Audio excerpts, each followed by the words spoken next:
আবু তাহা আদনান উনার স্ত্রী উনার বিরুদ্ধে পরকীয়ার অভিযোগ করে ফেসবুকে একটা পোস্ট করেছেন।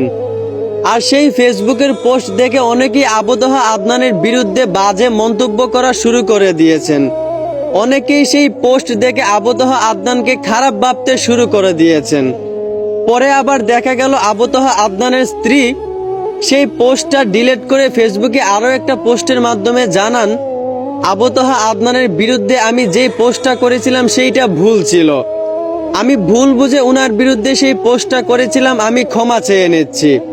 তারপর আবু তাহা আদনানও একটা পোস্টের মাধ্যমে জানান যে তিনি তার স্ত্রীকে ক্ষমা করে দিয়েছেন।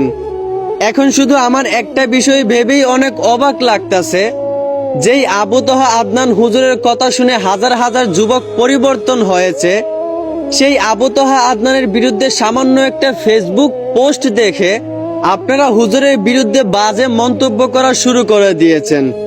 আপনারা হুজুরকে খারাপ ভাবতে শুরু করে দিয়েছেন। কেমন মুসলমান আপনারা একবার চিন্তা করেন। আর এই মিডিয়া জগৎটাও না, মানে মানুষ 2-4টা বিয়ের জন্য যা মন চায় তাই করতে পারে। এখন যদি এতে করে কারো জীবন ধ্বংস হয়ে যায়, এতে করে কারো সম্মান নষ্ট হয়ে যায়, তবুও তাদেরকে ভিউ কামাইতেই হবে। আর আমরা বাঙালিরাও জানি কেমন, মানে কোনো একটা কথা শুনলেই বিশ্বাস করে ফেলি, সেটা আর যাচাই করি না। যাচাই বাছাই না করি আমরা সমালোচনা করতে শুরু করি।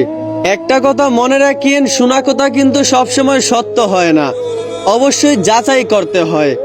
অতএব কারো মুখ থেকে, মিডিয়া থেকে কিছু শুনলে অবশ্যই যাচাই করবেন, তারপর সেইটা নিয়ে সমালোচনা করবেন। আশা করি বুঝতে পারছেন। ধন্যবাদ।